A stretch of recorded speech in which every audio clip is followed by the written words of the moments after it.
Maintenant, David va partager avec vous quelques conseils pour la meilleure réaction à avoir en cas de piratage. Donc en cas de piratage, c'est toujours un moment où il y a un petit peu de panique et les actions qui sont entreprises généralement ne sont pas forcément les meilleures. Donc je vais vous donner une petite liste d'actions effectuées qui vont vous permettre non seulement de revenir rapidement sur vos pieds en cas de piratage, mais aussi de préparer votre réponse qui peut être judiciaire, pourquoi pas, et vous revenir le plus rapidement possible sur un état où votre entreprise pourra continuer à refaire du chiffre d'affaires, à être vivante et à ne plus être la cible de ce genre d'attaque bien précise.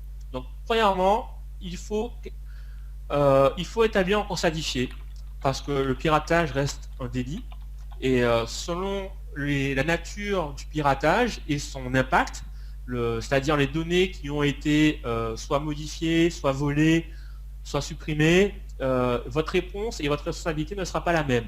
Donc dans le doute, il faut commencer par vous protéger en établissant un constat d'huissier. Donc les huissiers maintenant savent faire ce genre de choses.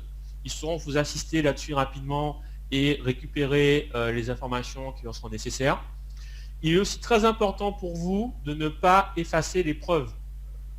Donc le conseil que je vous donne, c'est de tout de suite mettre l'hébergement hors ligne, mais gardez-le. Ne le lâchez pas, ne le supprimez pas.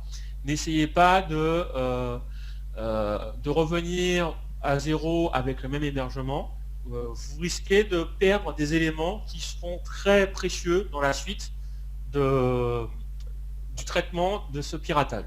Alors, on pourrait se demander en quoi un huissier a une valeur légale pour expertiser l'intrusion. Ici, il ne s'agit pas en fait, avec le constat de l'huissier, d'expertiser l'intrusion, c'est-à-dire que l'huissier dise apparemment c'était une attaque des DOS qui exploitait l'huissier clairement, en général, pour ceux que j'ai rencontrés, leurs compétences informatiques se limitent à dire bon, j'ai ouvert Firefox, je suis allé sur le site du marketeur français et le site ne marchait pas. C'est à peu près tout ce qui s'est fait.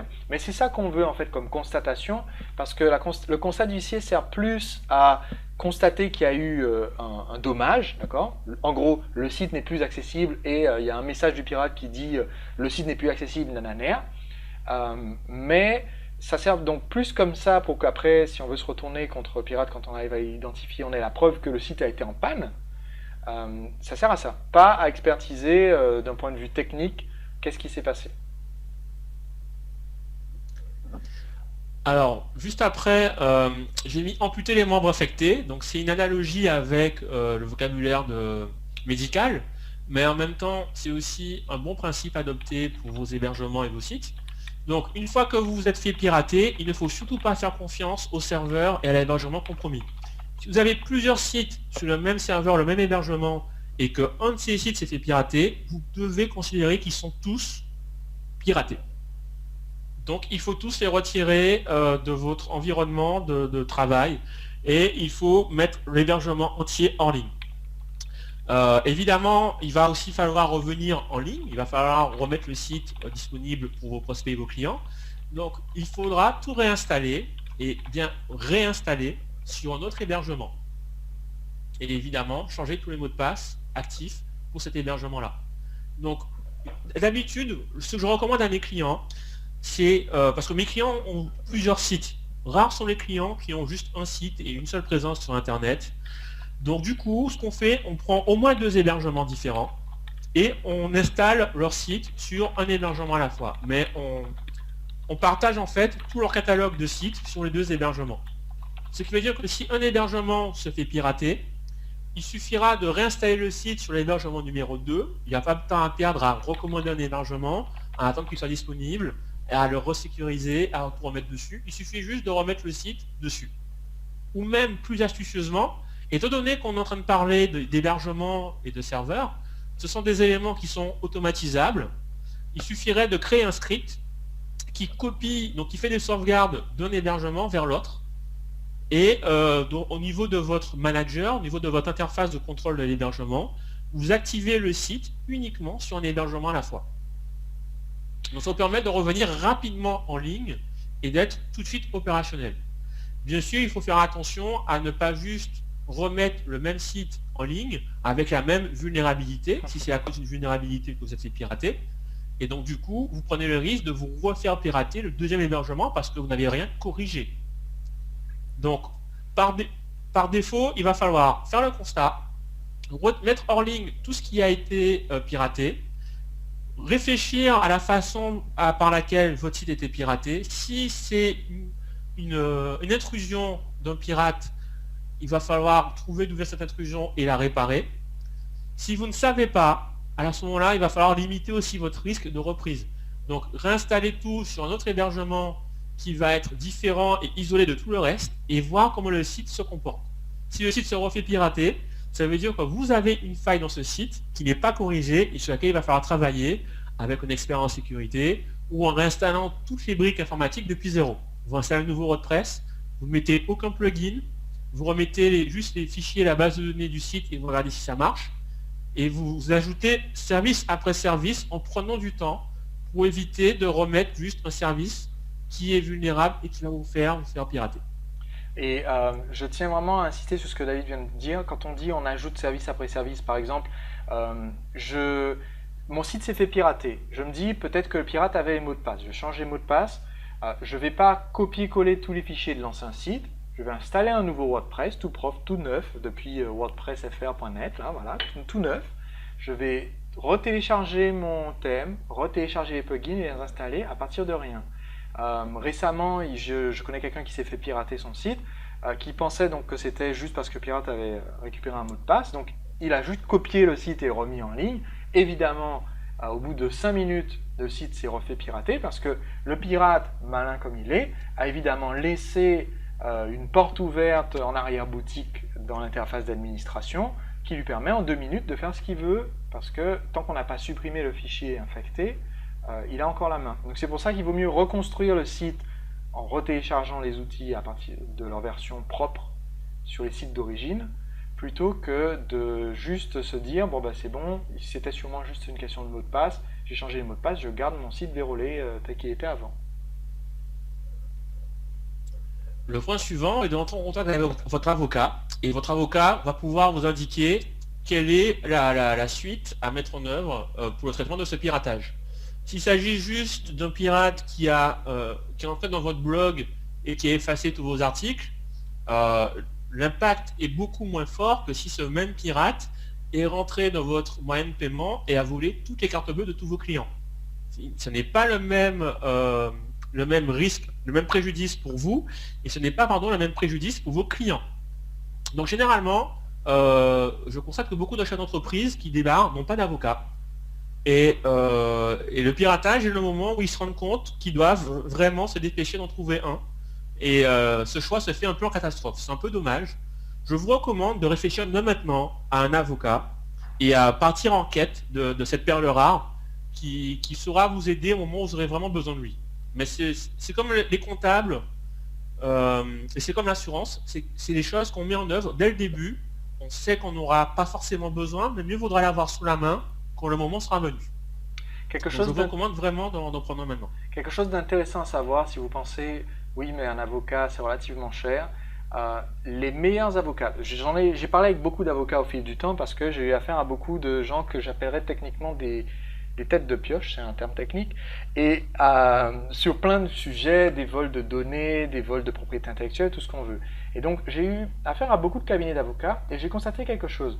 Ceux qui sont les plus pertinents, les mieux formés, les experts, sont ceux qui acceptent le plus facilement de vous donner des conseils quand vous passez un coup de fil et que vous avez des questions, parce qu'ils essayent ensuite de vous vendre la consultation.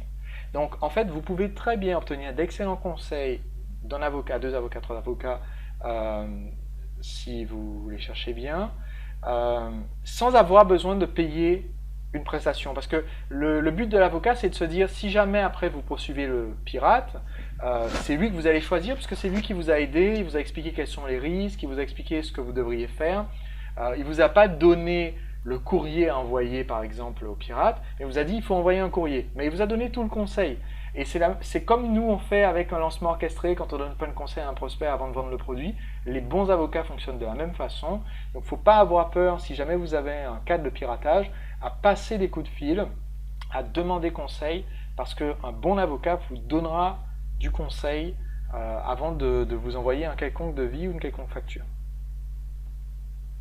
Et puis surtout, vous pouvez prendre cet avocat dès maintenant et parler avec lui et le prendre, on va dire, en tant que conseil pour votre entreprise. Ça ne vous coûtera rien parce que vous n'avez tout simplement pas eu besoin de ses services.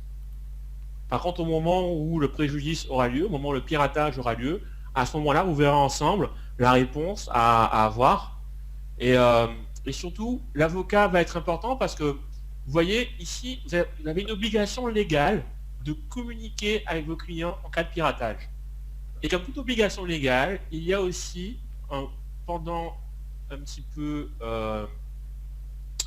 il y a un risque pour vous, un risque qui va se chiffrer en prison, en année de prison et en amende. Donc, je vous ai listé ici les textes de loi qui récapitulent les dispositions à mettre en œuvre en cas de piratage. Ils sont très compliqués, mais se retrouvent très rapidement par Google. Et en gros, si vous ne communiquez pas, ou si vous communiquez de la mauvaise façon avec vos clients après un piratage, vous risquez donc 5 ans de prison et 300 000 € d'amende. Ce qui est quand même beaucoup plus élevé que juste des honoraires d'avocat que vous auriez pu payer en termes de conseils. Donc c'est vraiment votre responsabilité légale en tant qu'entreprise, donc personne morale, mais aussi en tant que gérant et entrepreneur, est engagé sur ce que réalisent vos sociétés et comment elles réagissent en cas de piratage. Et c'est quelque chose que malheureusement, beaucoup des chefs d'entreprise ignorent et beaucoup de chefs d'entreprise se mettent dans des problèmes potentiels en cachant des piratages pour éviter des problèmes de réputation ou de perte de renommée de la marque. Alors, j'aimerais parler un petit peu de la communication avec les clients. Pour moi, il y a juste 5 choses que vous devez mettre dans le message avec vos clients dans la situation de crise, donc après un piratage. Donc, prenez bien des notes, c'est important. Donc, 5 choses.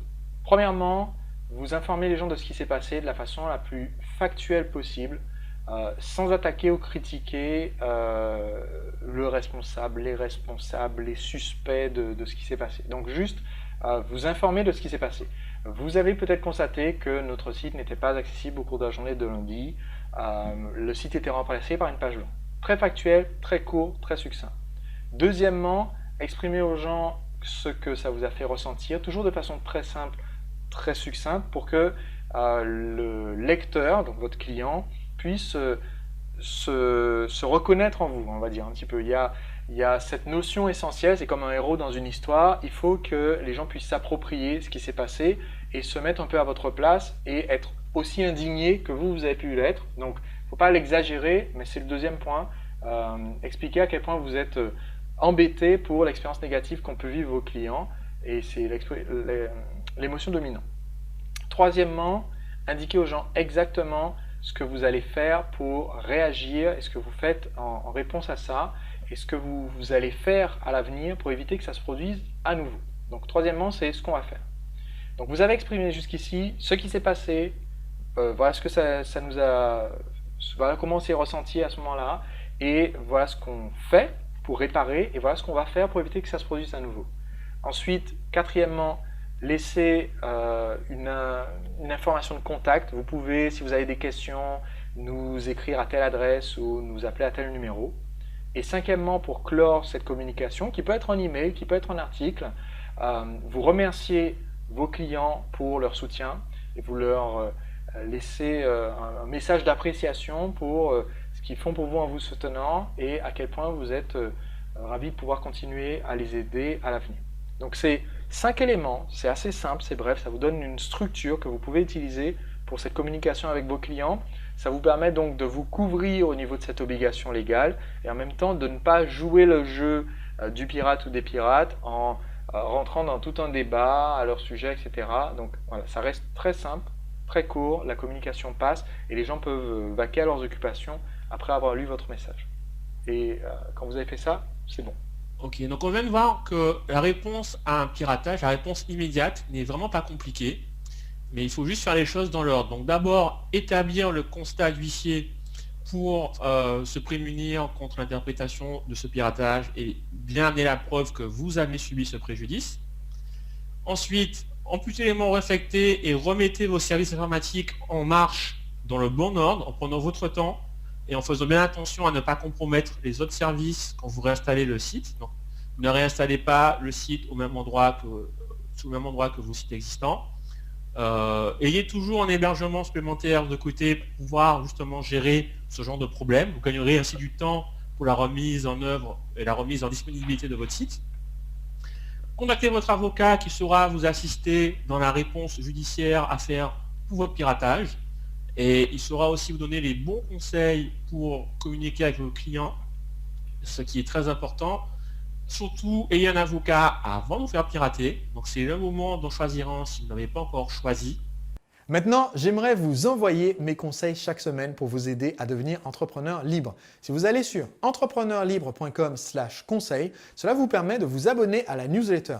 Gratuitement, je vous enverrai chaque semaine les nouveaux épisodes des podcasts ainsi que des invitations exclusives à des webconférences, des sessions de formation et des bonus réservés uniquement aux abonnés VIP de ma newsletter. Allez maintenant sur entrepreneurlibre.com/conseil.